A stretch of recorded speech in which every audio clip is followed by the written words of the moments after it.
My name is Lily, and I'm so thankful that my friends and I had the chance to reflect on God's goodness these past 4 years. Now I'm going to show you all how I came to see that life is really about living for others rather than living for self through my mission trip experiences and what I learned through them. So I went on a mission trip to Pittsburgh right before the summer of my sophomore year ends to help the team there prepare for their largest event to welcome new students. Throughout the whole week, working and preparing for the new student welcome night, I had the chance to see how everything comes together. For the welcome night to run smoothly, everyone needs to contribute to the planning and preparation and has to be fully there. Throughout the week, I had to meet new students to invite them to the welcome night through flyering and talking to students at the dining hall, which is something I rarely do before since I was a big introvert. And particularly, I met one girl at the dining hall at Pitt, and I got to hear more about her story of her family complicated situation and her feeling anxious about her future, trying to get plugged in on campus. I resonated with her sharing as it reminded me of my freshman and sophomore year, when I was constantly worried about my future, feeling restless of chasing after security and following what the world say. I grew in my heart for her and I wanted her to know the gospel, that we are all secure in God's love. So I decided to break through the awkwardness and fear of rejection to invite her out to our Welcome Week events. She checked out some of the events and she eventually came out to the welcome night. I was very happy to be able to reach out to her and thankful that she's got to hear the gospel through the welcome night message about investing in things that last, for you only have one life to live. Moreover, I was reminded of what Irene, one of my leaders, said, that you might be the only one the other person is going to meet, that you can change the trajectory of their life.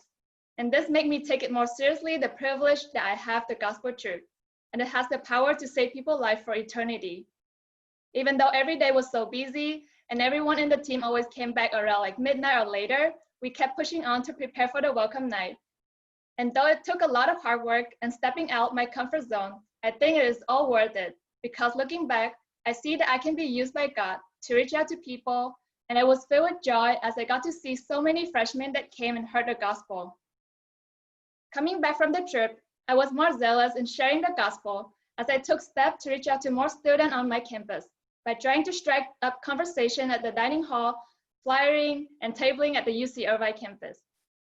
The more I talked to people, the more I grew in my heart for them as I saw my old self in a lot of them, lost and aimless. And it made me want to share with them that there's so much more to live for than pursuing a life for yourself. Overall, the Pitt trip really helped me see and experience the joy of working hard for something bigger than my own future.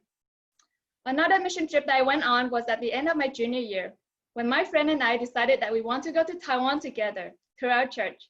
And this decision was my first step of sharing God's heart for people. I'm so thankful that I decided to go to Taiwan and participate in Camp Blue, which is an English program we were offering for the incoming student. Throughout the trip, I was able to participate in a lot of Welcome Week activities to get to know these freshmen in Taiwan and to prepare for the Gospel Night, which is the main event where they will get to hear the gospel for the first time. I was nervous at first because I couldn't speak Chinese and I'm not sure how to engage in more spiritual conversation with the freshmen in my group. However, I remember after the Gospel Night and during the discussion time, God gave me the chance to hear the life story of this student in my group, story about broken families or struggle with keeping a good image in front of others. And it struck me to hearing them share pretty vulnerably with me, someone they just met a few days ago. Since they also wanted to know my story, they asked me to share it, and so I got to share my own salvation testimony with them.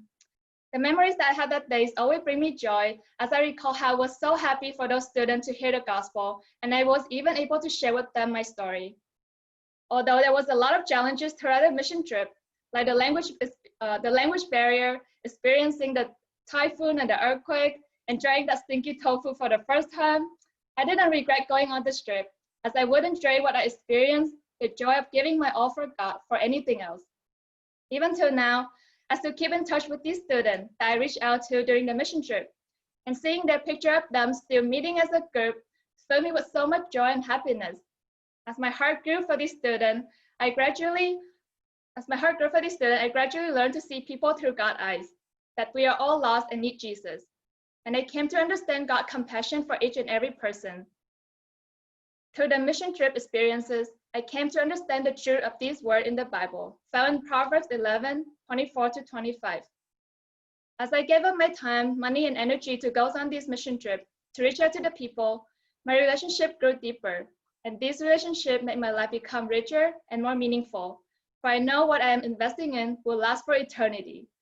I realized that as I held back to preserve my life and pursued things to secure my future as before, I suffered once in that I kept grasping for more control, wanting things to go my way, and became more anxious and restless whenever life get hard. Never fully be at ease. But I discovered that living for others is the way to real and lasting joy, compared to living for myself. And now I can find true purpose in life and receive abundant blessing through choosing to live for God and His people. Thank you again for listening to my story of how my vision has changed. And now I'll pass on to Ryan to share about his own story.